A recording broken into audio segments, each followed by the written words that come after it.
Welcome to our YouTube channel for daily jobs update. और आज हम इस वीडियो में एसबीआई क्लर्क के recruitment notification online form apply process के बारे में पूरी जानकारी लेकर आ चुके हैं और मेरे दोस्त आपको पूरी जानकारी देंगे। जी हां दोस्तों, स्टेट बैंक ऑफ इंडिया ने 13,735 जूनियर एसोसिएट क्लर्क के खाली पदों को भरने के लिए नोटिफिकेशन रिलीज किया था। कैसे आप इस भर्ती के लिए अपने फॉर्म अप्लाई कर सकते हो बिना कोई मिस्टेक किए हुए, इसकी पूरी जानकारी हम आपको स्टेप बाय स्टेप रजिस्ट्रेशन से लेकर प्रिंट तक देंगे। बस आपको इस वीडियो को स्किप के बिना शुरू से लेकर एंड तक देखना है। उसके बाद वीडियो पसंद आए तो इसे लाइक और शेयर कर दें, चैनल पर नए हो तो इसे सब्सक्राइब कर ले। साथ ही साथ गाइड इस फॉर्म को अप्लाई करते हुए जो भी प्रॉब्लम आपके सामने आ रही है उन सभी का हल आपको इस वीडियो में मिल जाएगा। और हम आपको यह भी बताएंगे कि कौन सी वो कॉमन मिस्टेक है जिसे करने से आपके एप्लीकेशन फॉर्म रिजेक्ट हो सकते हैं। तो आपको इसे अपने माइंड में रखना है और इसे अवॉइड करते हुए ही आपको अपने फॉर्म अप्लाई करने हैं। तो बिना कोई वक्त गंवाए चलिए शुरू करते हैं। आपको इस वीडियो के डिस्क्रिप्शन बॉक्स में हमारी वेबसाइट का लिंक मिल जाएगा। यहां पर आपको इस भर्ती के रिगार्डिंग सभी डिटेल्स प्रोवाइड कर दी गई है। स्टेट बैंक ऑफ इंडिया ने जूनियर एसोसिएट क्लर्क के 13,735 खाली पदों को भरने के लिए नोटिफिकेशन रिलीज किया था। आप 7 जनवरी 2025 तक अपने फॉर्म अप्लाई कर सकते हैं। ग्रेजुएट डिग्री धारक कैंडिडेट ऑल इंडिया से अप्लाई कर सकते हैं। आपको इस पेज को नीचे स्क्रॉल डाउन करना है। इंपोर्टेंट लिंक सेक्शन में आकर ऑफिशियल नोटिफिकेशन पीडीएफ लिंक पर क्लिक करके इस भर्ती के नोटिफिकेशन को ओपन कर लेना है और इसमें से आपको पूरी डिटेल रीड कर लेनी है। उसके बाद आपको अप्लाई करना है। अप्लाई के लिए भी आपको हमारी वेबसाइट के इसी पेज पर ही अप्लाई ऑनलाइन का लिंक दिया गया है। जैसे ही आप इस लिंक पर क्लिक करेंगे तो आपके सामने एसबीआई का ये ऑफिशियल पोर्टल ओपन होगा। गाइस, यहाँ पर अगर आपने पहले से रजिस्ट्रेशन कर रखा है तो आपको अपना रजिस्ट्रेशन नंबर एंटर करना है, पासवर्ड एंटर करना है, ये सिक्योरिटी कोड एंटर करना है और सबमिट बटन पर क्लिक करके अपने डैशबोर्ड में लॉगिन करके आपको अपना फॉर्म अप्लाई कर देना है। और अगर आप इस भर्ती के लिए फर्स्ट टाइम अप्लाई करने जा रहे हो तो सबसे पहले यहाँ पर आपको अपना रजिस्ट्रेशन करना होगा। उसके लिए यहाँ पर आपको click here for new registration ये टैब दी गई है। आप इस टैब पर क्लिक करें, रजिस्ट्रेशन का फॉर्म ओपन होगा। यहाँ पर आपको सबसे पहले अपना फर्स्ट नेम एंटर करना है, फिर उसे आपको कंफर्म कर लेना है एक बार फिर से एंटर करके। उसके बाद अगर आपका मिडिल नेम और लास्ट नेम है तो यहाँ पर आप एंटर कर दें, नहीं है तो इन कॉलम्स को खाली छोड़ दें। फिर यहाँ पर आपको अपना 10 डिजिट का मोबाइल नंबर एंटर करना है। उसके बाद आपको उसे कंफर्म कर लेना है। फिर अगर आपका कोई अल्टरनेट मोबाइल नंबर है तो वो एंटर करें, नहीं है तो इस कॉलम को भी खाली छोड़ दें। फिर यहाँ पर आप अपनी ईमेल आईडी एंटर करें। यहाँ पर आपको अपनी ईमेल आईडी के शुरू के कैरेक्टर एंटर करने हैं और @ के सामने इस कॉलम में से आपको डोमेन नेम सिलेक्ट कर लेना है और फिर आपको अपनी कंप्लीट ईमेल आईडी यहाँ पर एंटर कर देनी है। उसके बाद यहाँ पर आपको ये कैप्चा कोड एंटर करना है और फिर आपको सेव एंड नेक्स्ट ऑप्शन पर क्लिक करना है। फिर आपके सामने कुछ इस तरह से इंटरफेस ओपन होगा। यहाँ पर आपको एक रजिस्ट्रेशन नंबर और आपका पासवर्ड प्रोवाइड करा दिया गया है। ये रजिस्ट्रेशन नंबर और पासवर्ड आपकी रजिस्टर्ड ईमेल आईडी और मोबाइल नंबर पर भी सबमिट किए गए हैं। आपको इन्हें केयरफुली नोट डाउन करके रख लेना है फ्यूचर यूज के लिए। और अब यहाँ पर आपको अपना फोटो और सिग्नेचर अपलोड करना है। उसके लिए यहाँ पर आपको गाइडलाइन दी गई है, guideline for scanning the photograph and signature. आप इस लिंक पर क्लिक करें और अपने फोटो और सिग्नेचर के साइज यहाँ पर चेकआउट कर ले। गाइस, यहाँ पर आपका फोटो 20 से 50 केबी के बीच में होना चाहिए, जेपीजी या फिर जेपीजी फॉर्मेट में, और सिग्नेचर आपके 10 से 20 केबी के बीच में होने चाहिए। यहाँ पर व्हाइट पेपर पर ब्लैक इंक पेन से आपके सिग्नेचर होने चाहिए 10 से 20 केबी के बीच में, जेपीजी या फिर जेपीजी फॉर्मेट में। तो अब यहाँ पर आपको अपना फोटो और सिग्नेचर अपलोड करने हैं। उसके लिए आपको यहाँ पर चूज फाइल बटन पर क्लिक करना है, फाइल को सिलेक्ट करना है और अपना फोटो और सिग्नेचर आपको यहाँ पर 1 बाय 1 करके अपलोड कर देने हैं। उसके बाद आपको नेक्स्ट ऑप्शन पर क्लिक करना है। उसके बाद आपके सामने कुछ इस तरह से इंटरफेस ओपन होगा। अब यहाँ पर आपको अपनी बेसिक डिटेल देनी है, क्वालिफिकेशन, एक्सपीरियंस और लैंग्वेज की डिटेल प्रोवाइड करानी है। अब यहाँ पर आपको सबसे पहले अपना सर्कल सिलेक्ट करना है, किस सर्कल के लिए आप इस भर्ती के लिए अप्लाई करना चाहते हैं। उसके बाद यहाँ पर आपको अपना स्टेट सिलेक्ट करना है, किस स्टेट में आप जॉब करना चाहते हैं। यहाँ पर आपको सर्कल के अकॉर्डिंग स्टेट के ऑप्शन शो कर दिए जाएंगे। उसके बाद यहाँ पर आपको लोकल लैंग्वेज सिलेक्ट कर लेनी है प्रोफिशिएंसी टेस्ट के लिए। उसके बाद यहाँ पर आपको पूछा गया है कि क्या आपने 10th और 12th स्टैंडर्ड की मार्कशीट के सर्टिफिकेट में यहाँ पर आपके पास उस सर्किल की लोकल लैंग्वेज थी एक सब्जेक्ट के रूप में जिस सर्कल के लिए आप अप्लाई करने जा रहे हैं। तो यहाँ पर आपको यस ऑप्शन सिलेक्ट करना है। आपके पास उस सर्कल की लोकल लैंग्वेज की नॉलेज होनी चाहिए और 10वीं 12वीं में आपके पास एज ए सब्जेक्ट यहाँ पर वो लैंग्वेज आपके पास होनी चाहिए। तो यहाँ पर आपको यस ऑप्शन सिलेक्ट करना है। उसके बाद आपको यहाँ पर अपनी कैटेगरी सिलेक्ट कर लेनी है। उसके बाद यहाँ पर आपसे पूछा गया है अगर आपकी कोई सब कास्ट है तो वो यहाँ पर आप एंटर कर दे, नहीं है तो इसे खाली छोड़ दे। फिर यहाँ पर आपसे पूछा गया है कि क्या आप यहाँ पर ट्रेंड अप्रेंटिस है एसबीआई के, अगर है तो यस करें और फिर उसकी डिटेल दे, कब से आपने अपनी अप्रेंटिसशिप स्टार्ट की थी, क्या उसकी एंडिंग डेट है, नहीं है तो नो ऑप्शन सिलेक्ट करें। उसके बाद यहाँ पर आपसे पूछा गया है कि क्या आप यहाँ पर पीडब्ल्यूडी बेंचमार्क डिसेबिलिटी कैंडिडेट है और आपकी पीडब्ल्यूडी की परसेंटेज 40% से अबव है, अगर है तो यहाँ पर आप यस ऑप्शन सिलेक्ट करें और फिर आप अपनी डिसेबिलिटी का टाइप सिलेक्ट करके उसकी डिटेल दें, नहीं है तो यहाँ पर आप नो ऑप्शन सिलेक्ट कर लें। उसके बाद यहाँ पर आपको इस पेज को नीचे स्क्रॉल डाउन करना है। आपसे कुछ क्वेश्चंस पूछे गए हैं, इनके आंसर्स आपको यस या नो में रीड करके प्रोवाइड करा देने हैं। आपके कैरेक्टर से रिलेटेड भी यहाँ पर आपसे क्वेश्चन पूछे गए हैं। फिर यहाँ पर आपसे पूछा गया है आपका रिलीजन, आप किस रिलीजन से बिलोंग करते हो, अपना रिलीजन सिलेक्ट करें। माइनॉरिटी कम्युनिटी के अंतर्गत आते हैं तो यस ऑप्शन सिलेक्ट करें, नहीं आते हैं तो नो ऑप्शन सिलेक्ट करें। फिर यहाँ पर आपसे पूछा गया है कि क्या आप यहाँ पर रिलेक्शन चाहते हैं, अगर आप विडो हो या फिर डाइवोर्स वुमेन हो, अगर चाहते हैं तो यस ऑप्शन सिलेक्ट करें, नहीं तो नो ऑप्शन सिलेक्ट करें। उसके बाद आपसे पूछा गया है कि क्या आप ये एक सर्विसमैन है, अगर है तो यस करें और फिर उसकी डिटेल दें, नहीं है तो नो ऑप्शन सिलेक्ट करें। उसके बाद आपसे पूछा गया है कि क्या आप डिसेबल्ड ई एक्स सर्विसमैन कैंडिडेट है, अगर है तो यस करें, नहीं तो फिर आप नो ऑप्शन सेलेक्ट करें, यस है तो उसकी डिटेल दे, फिर नहीं तो नो ऑप्शन आप सेलेक्ट कर सकते हैं। उसके बाद आपसे पूछा गया है यहाँ पर ऐसे ही आपसे कुछ और क्वेश्चन पूछे गए हैं, इनके आंसर आपको रीड करके यस या नो में अपने अकॉर्डिंग प्रोवाइड कराने हैं। फिर यहाँ पर आपसे पूछा गया है कि क्या आप एसबीआई में क्लरिकल कैडर की किसी पोस्ट पर ऑलरेडी कार्यरत है, अगर है तो यस करें, नहीं है तो नो ऑप्शन सेलेक्ट करें। उसके बाद आपसे पूछा गया है कि क्या आप अर्लियर एम्प्लॉय हैं स्टेट बैंक ऑफ इंडिया के यहाँ पर और आप रिजाइन कर चुके हैं किसी क्लरिकल कैडर की पोस्ट पर, अगर कर चुके हैं तो यस करें, नहीं तो नो ऑप्शन सेलेक्ट करें। फिर यहाँ पर आपसे पूछा गया है कि क्या आप default repayment loans credit card के सेक्शन में हैं, यहाँ पर आप क्वेश्चन को रीड करें और इनके आंसर भी आप यस या नो में प्रोवाइड कराएं। उसके बाद यहाँ पर आपको अपने प्री एग्जाम का सेंटर सेलेक्ट कर लेना है, कहां पर आप प्री एग्जाम में पार्टिसिपेट करना चाहते हैं। फिर आपको यहाँ पर स्टेट सेलेक्ट करने के बाद उसका स्टेट कोड ऑटोमेटिकली आपके सामने शो हो जाएगा।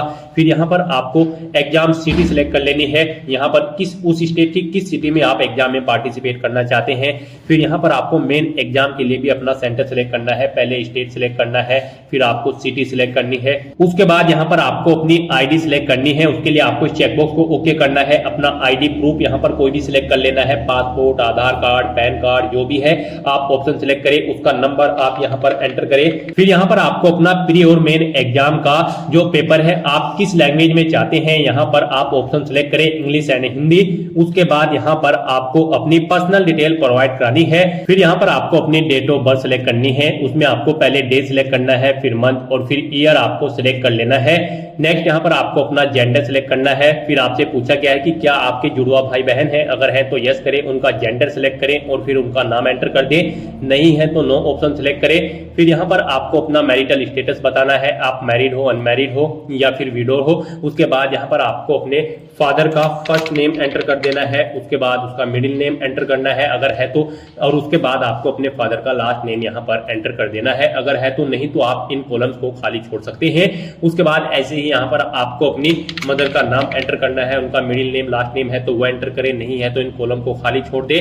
उसके बाद यहाँ पर अगर आप मैरिड हो तो आप अपनी वाइफ का नाम यहाँ पर या फिर हस्बैंड का नाम यहाँ पर एंटर कर सकते हो। उसके बाद यहाँ पर आपको अपना कोरोस्पोंडेंस एड्रेस एंटर करना है और फिर आपको यहाँ पर अपना परमानेंट एड्रेस एंटर करना है। और अगर आपका परमानेंट एड्रेस आपके कोरोस्पोंडेंस एड्रेस के अकॉर्डिंग सेम होगा तो आपको यहाँ पर इस चेकबॉक्स को ओके कर देना होगा, same address for correspondence. Automatically आपका परमानेंट एड्रेस आपके कोरोस्पोंडेंस एड्रेस के अकॉर्डिंग फिल हो जाएगा। उसके बाद यहाँ पर आपको जीएसटी इनवॉइसिंग एड्रेस सेलेक्ट कर लेना है।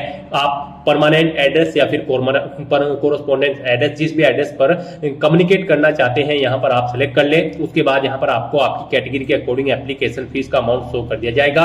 उसके बाद यहाँ पर आपको वैलिडेट योर डिटेल्स, इस ऑप्शन पर क्लिक करना है, अपनी सभी डिटेल्स वैलिडेट कर लेनी है और फिर आपको सेव एंड नेक्स्ट ऑप्शन पर क्लिक कर देना है। नेक्स्ट यहाँ पर आपको अपनी क्वालिफिकेशन, एक्सपीरियंस और लैंग्वेज की डिटेल देनी है। गाइस, यहाँ पर एसबीआई जूनियर एसोसिएट क्लर्क की पोस्ट पर अप्लाई करने के लिए आपके पास ग्रेजुएट डिग्री होनी जरूरी है किसी रिलेवेंट डिसिप्लिन के अंतर्गत किसी वेल रिकॉग्नाइज्ड यूनिवर्सिटी से, या फिर आपके पास इसके इक्विवेलेंट कोई क्वालिफिकेशन होनी चाहिए जो कि रिकॉग्नाइज हो सेंट्रल गवर्नमेंट से, प्लस आपके पास यहाँ पर integrated dual degree IDD certificate भी होना चाहिए जो कि 31/12/2024 से पहले का होना चाहिए। तो यहाँ पर आपके पास ग्रेजुएट डिग्री होनी जरूरी है। तो आप यहाँ पर अपनी ग्रेजुएशन की डिटेल प्रोवाइड करें। सबसे पहले यहाँ पर आपको सबसे पहले बताना है कि आप एप्टेड हो या फिर पास आउट है। यहाँ पर ग्रेजुएट डिग्री होल्डर कैंडिडेट या फिर एप्टेड कैंडिडेट जिनका ग्रेजुएशन में फाइनल ईयर है, वो एप्टेड है फाइनल ईयर में, वो कैंडिडेट भी यहाँ पर इस भर्ती में पार्टिसिपेट करने के लिए एलिजिबल है। तो यहाँ पर अगर आप एप्टेड हो तो एप्टेड ऑप्शन सेलेक्ट करें और फिर उसकी डिटेल दें, और अगर आप पास आउट कर चुके हो तो यहाँ पर आप पास ऑप्शन सेलेक्ट करें। उसके बाद यहाँ पर आप अपना सब्जेक्ट सेलेक्ट करें, किस सब्जेक्ट में आप अपनी ग्रेजुएशन कंप्लीट कर चुके हो या फिर कर रहे हो। उसके बाद यहाँ पर आपको कॉलेज या यूनिवर्सिटी का नाम एंटर करना है। फिर यहाँ पर आपको पासिंग डेट देनी है, कब आपने अपनी ग्रेजुएशन पास आउट की है। यहाँ पर पहले डे सिलेक्ट करें, फिर मंथ और फिर ईयर आपको सिलेक्ट कर लेना है। कितने परसेंट मार्क्स आपने यहाँ पर ऑब्टेन किए हैं वो यहाँ पर आप एंटर करें। फिर कौन सी क्लास है आपकी, फर्स्ट सेकंड या फिर पास आउट है, तो ऑप्शन सिलेक्ट करें। और गाइस यहाँ पर अगर आप ग्रेजुएशन में फाइनल ईयर में एप्टेड हो तो आप एप्टेड ऑप्शन सिलेक्ट करें, अपना सब्जेक्ट एंटर करें और यूनिवर्सिटी का नाम एंटर करें। बस यहाँ पर आपको यही डिटेल देनी होगी अगर आप लास्ट ईयर में यहाँ पर एप्टेड है। उसके बाद यहाँ पर आपको अपनी इंटीग्रेटेड ड्यूल डिग्री की डिटेल प्रोवाइड करनी है। आप यहाँ पर ऑप्शन सिलेक्ट करें, आप एप्टेड हो या फिर पास आउट हो, यहाँ पर ऑप्शन सिलेक्ट करें और उसके बाद उसकी डिटेल दे। अगर आप पास आउट हो तो यहाँ पर आप डिग्री या सब्जेक्ट सेलेक्ट करें, उसका कॉलेज का नाम या यूनिवर्सिटी दे, पासिंग डेट, कितने परसेंट मार्क्स आपने ऑब्टेन किए हैं वो एंटर करें, क्लास सेलेक्ट करें, आप फर्स्ट सेकंड या फिर पास आउट है। उस तरह से आप अपनी क्वालिफिकेशन की डिटेल यहाँ पर प्रोवाइड करा सकते हैं। उसके बाद यहाँ पर आपको अपनी एक्सपीरियंस की डिटेल प्रोवाइड करानी है। अगर आपको एक्सपीरियंस है तो यहाँ पर आप अपने एक्सपीरियंस की डिटेल प्रोवाइड कराएं, नहीं है तो इस सेक्शन को आप खाली छोड़ दें। अगर आपको एक्सपीरियंस है तो यहाँ पर आप सबसे पहले अपना नाम एंटर करें। उसके बाद यहाँ पर आप अपनी डेजिग्नेशन एंटर करें, किस डेजिग्नेशन पर आप कार्यरत थे। उसके बाद कब से कब तक आपको वर्किंग एक्सपीरियंस है वो डेट सेलेक्ट करें। फिर नेचर ऑफ ड्यूटी यहाँ पर प्रोवाइड करें। अगर आप जॉब छोड़ चुके हैं तो उसे छोड़ने का कारण दें और कितने ईयर का आपको एक्सपीरियंस है। यहाँ पर ये आपकी डेट्स के अकॉर्डिंग कैलकुलेट होकर आ जाएगा। आप यहाँ पर अगर आपको एक से ज्यादा जगह वर्किंग एक्सपीरियंस है तो आप एड मोर ऑप्शन पर क्लिक करें, एक और सेम ऐसी ही रो यहाँ पर ऐड हो जाएगी और उसमें आप अपने एक्सपीरियंस की डिटेल प्रोवाइड करा दें। उसके बाद यहाँ पर आपसे पूछा गया है कि क्या आपने प्री एग्जाम की ट्रेनिंग ले रखी है। यहाँ पर अगर ले रखी है तो आप यस ऑप्शन सेलेक्ट करें, फिर आप स्टेट सेलेक्ट करें, किस स्टेट से ली है। उसके बाद आपका स्टेट कोड ऑटोमेटिकली आपके स्टेट के अकॉर्डिंग शो हो जाएगा। फिर यहाँ पर आपको centre of pre examination training देना है, किस सेंटर पर आपने प्री एग्जामिनेशन ट्रेनिंग ली थी वो आप सिलेक्ट करें। और अगर आपने यहाँ पर ट्रेनिंग नहीं ले रखी है तो यहाँ पर आप नो ऑप्शन सेलेक्ट करें, फिर आपको ये डिटेल्स प्रोवाइड नहीं करानी होगी। उसके बाद यहाँ पर आपको अपनी लैंग्वेज की डिटेल प्रोवाइड करानी है। यहाँ पर आपको हिंदी लैंग्वेज को यहाँ पर रीड करना आना चाहिए, राइट और स्पीक करना आना चाहिए। उसके बाद आप कोई और लैंग्वेज अगर यहाँ पर जानते हैं जैसे कि इंग्लिश या फिर उर्दू या फिर कोई अन्य, तो उसका नाम यहाँ पर एंटर करें, उसके बारे में डिटेल प्रोवाइड कराएं। नहीं जानते हैं तो आप यहाँ पर इन कॉलम्स को खाली छोड़ सकते हैं। हिंदी लैंग्वेज आना आपको यहाँ पर मस्ट है। उसके बाद यहाँ पर इन सभी डिटेल्स को फिल करने के बाद आपको वैलिडेट योर डिटेल्स इस ऑप्शन पर क्लिक करना है, अपनी सभी डिटेल्स को वैलिडेट कर लेना है और फिर आपको सेव एंड नेक्स्ट ऑप्शन पर क्लिक कर देना है। फिर पीछे आपने जो डिटेल्स फिल की हैं उनका पूरा प्रीव्यू यहाँ पर आपको शो कर दिया गया है। आपको इस पेज को नीचे स्क्रॉल डाउन करना है, कहीं पर कोई मिस्टेक है तो आप बैक बटन पर क्लिक करके एडिट कर सकते हैं, नहीं तो आपको इस चेकबॉक्स को ओके करना है। और फिर यहाँ पर आपसे पूछा गया है कि क्या आपने जो नाम भरा है वो यहाँ पर आपका एग्जैक्टली मैच है आपके आईडी प्रूफ से।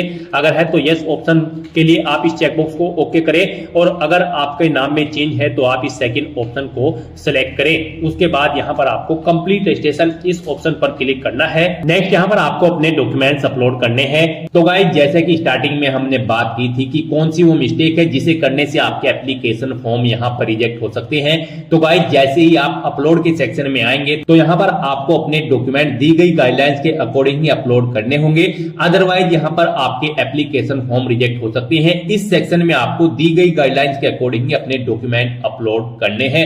यहाँ पर आपको अपना लैब टर्म इंप्रेशन और hand written declaration document upload करना है। इसके लिए भी आपको गाइडलाइन दी गई है, गाइडलाइन फॉर डॉक्यूमेंट अपलोड। इस लिंक पर क्लिक करें, ये पीडीएफ ओपन होगी, यहाँ से आप चेकआउट करें, आपका लेफ्ट थंब इंप्रेशन जो है वो 20 से 50 केबी के बीच में होना चाहिए जेपीजी या फिर जेपीजी फॉर्मेट में, और जो आपका हैंड रिटन डिक्लेरेशन डॉक्यूमेंट है वो इंग्लिश में यहाँ पर 50 से 100 केबी के बीच में होना चाहिए जेपीजी या फिर जेपीजी फॉर्मेट में। तो यहाँ पर आपको चूज फाइल बटन पर क्लिक करना है, फाइल को सिलेक्ट कर लेना है और 1 बाय 1 करके अपने इन दोनों डॉक्यूमेंट्स को अपलोड कर देना है, और फिर आपको इस सिक्योरिटी कोड को एंटर करना है और फिर सेव एंड नेक्स्ट ऑप्शन पर क्लिक कर देना है। इस तरह से यहाँ पर आपका एप्लीकेशन फॉर्म सक्सेसफुली सबमिट हो चुका है। यहाँ पर अगर आप रिजर्व कैटेगरी से बिलोंग करते हो, यानी कि आप SC ST PH कैंडिडेट हैं, तो आपको कोई फीस जमा नहीं करानी है। आपका एप्लीकेशन फॉर्म सक्सेसफुली सबमिट हो चुका है। इसका एक हार्ड कॉपी प्रिंट आउट ले ले फ्यूचर यूज के लिए। और अगर आप जनरल OBC EWS कैंडिडेट हैं, तो आपको यहाँ पर 750 रुपए फीस के रूप में जमा कराने होंगे। यहाँ पर इस इंटरफेस पर आने से पहले आपको फीस पेमेंट के इंटरफेस पर रिडायरेक्ट किया जाएगा। वहां पर आप डेबिट कार्ड, क्रेडिट कार्ड या फिर नेट बैंकिंग के थ्रू अपना फीस पेमेंट करके अपना फॉर्म सबमिट कर सकते हो। उसके बाद आपके सामने यही एप्लीकेशन फॉर्म का प्रीव्यू शो होगा। यहां से आप अपना प्रिंट एप्लीकेशन ऑप्शन पर क्लिक करके एप्लीकेशन फॉर्म का एक हार्ड कॉपी प्रिंट आउट ले ले फ्यूचर यूज के लिए, फ्यूचर रेफरेंस के लिए। तो दोस्तों ऐसे आप state bank of India 13,735 junior associate clerk की पोस्ट के लिए अपने फॉर्म अप्लाई कर सकते हो बिना कोई मिस्टेक किए हुए। आज की इस वीडियो में बस इतना ही। आई होप ये वीडियो आपको पसंद आई होगी। अगर पसंद आई हो तो इसे लाइक और शेयर करें। चैनल पर नए हो तो इसे सब्सक्राइब कर लें। Thanks for watching.